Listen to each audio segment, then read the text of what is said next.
Throughout life, we all have our unique and personal journeys and adventures that make us better people, that help us grow, overcome adversities, and really change who we are as people.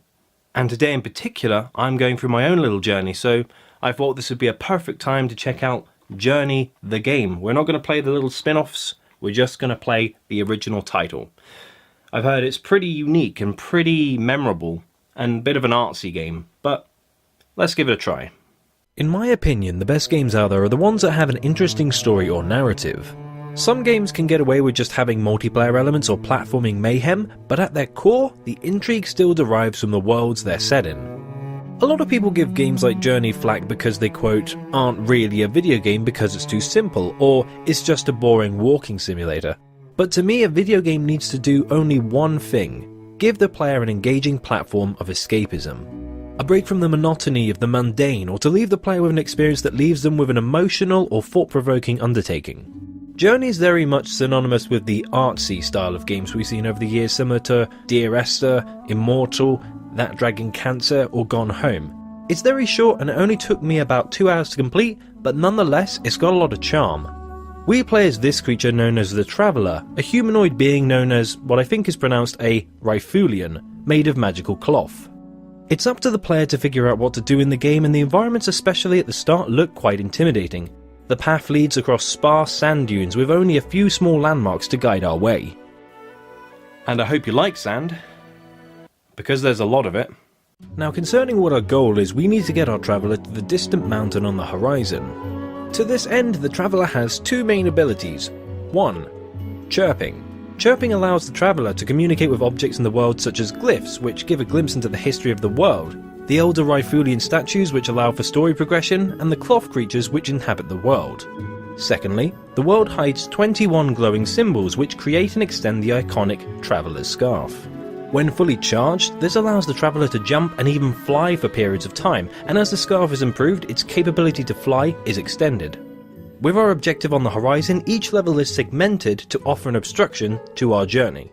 Broken bridges, spiralling factories, and even underground caverns allow for a diverse amount of gameplay packed tightly into this brief adventure. And the thing is, I've never been a big fan of people saying that a game has to be a particular length to be a proper game. I mean, if it's a unique experience, if it's something you remember and it really is something that no other game is doing, it doesn't have to require all day to complete it. But that's just me. Another intriguing element of this game is that there is no dialogue, no text. All the story is conveyed through the player's actions, the environment, and symbolism. For instance, as we progress throughout the story, we find these elder statues. When the Traveller meditates at these statues, it communicates with a mysterious white-robed elder who shows us some Ryfulian hieroglyphics which show us the overarching story of the game. From what I could decipher, it seems as though the mountain gave life to the world and filled the sky with stars. Eventually the stars crashed onto the world below, which gave life to plants, animals, and the Clovian beings. The mountains then created the red cloth creatures, which became a resource to build structures and power their societies. As time went on, the Ryfulians began to destroy the environment with their greed for power, and began to enslave the Clovian creatures for processing in various factories to expand their civilization. However, over time their need for resources grew too great, and their cities began to falter. As a result, they then began to wage war with one another in order to control what little resources remained. Soon they began to create serpent-like creatures known as Guardians, which were used to destroy each other's cities and steal their resources. However, the Guardians turned on their creators as to fulfill their need for food in the form of Ryfulians and the Clovians, and after many were destroyed to near extinction, the Guardians began to starve to death and die, littering the landscape with their corpses. And due to the destruction of the plant life, the world became barren in the form of desert landscapes and frozen wastes. Eventually, the mountain took pity on the Ryfulians and returned their souls to the skies in the form of stars once again. Yet due to the suffering the Ryfulians brought to the world, they would be reborn as red-clothed creatures as a symbol of their exploitative nature, and to return to the stars, all would have to journey to the mountain's peak. Along the way, they would rekindle their bonds with the Clovians that they had once enslaved and endure the hardships of the new world in which they had created in their destructive image. Their journey would be eternal until they learn from their mistakes or restore their world through their actions. And I mean, it's an interesting story considering the aesthetic look at the game. It's only until you take a closer look that you realise that this game has quite an enthralling plot and a lot to it, other than just its charm. Now this might sound a bit cliche, but this game is full of emotional moments. I don't mean that by playing this game you'll bawl your eyes out crying or jump for joy at any time, but it's definitely an intimate experience. Moments like the sand surfing over the golden sands are visually stunning, the Clovian creatures add an element of sincere innocence when aiding you in your journey, the underground caverns full of guardians are imposing and claustrophobic, and the trudging march through the snow at the end of the game is enough to make you wonder, was my journey doomed from the start?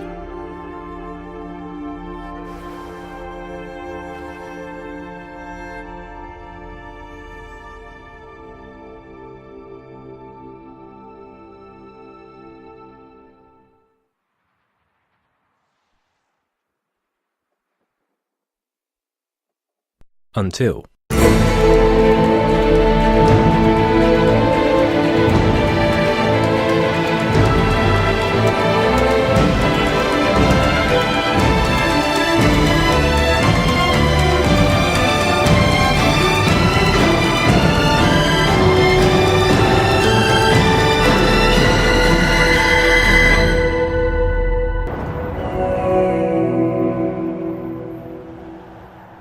the Elder Rythulians bring the traveller back from the brink of death, and our Clovian friends carry us through a magnificent and beautiful vista of the mountain. We soar, glide, and spiral vast distances, across snowy ice caps and waterfalls with a blazing rising sun lighting our way, until finally we reach the light emanating from the mountain. Our journey is at an end.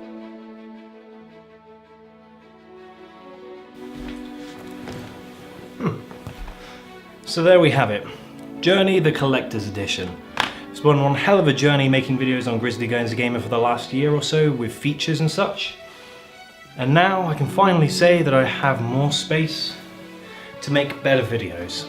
Now, right now it's kind of in its prototype stage, but hopefully we'll be getting better videos more frequently. And I'm very excited, because after all, we all go through our own journeys in life.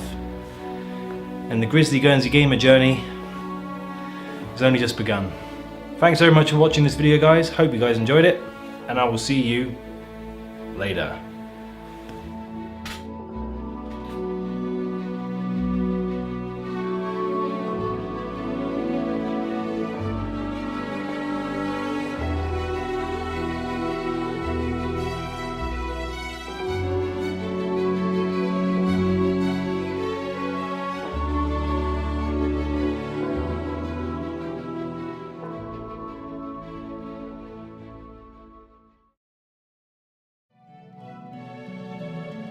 Stars.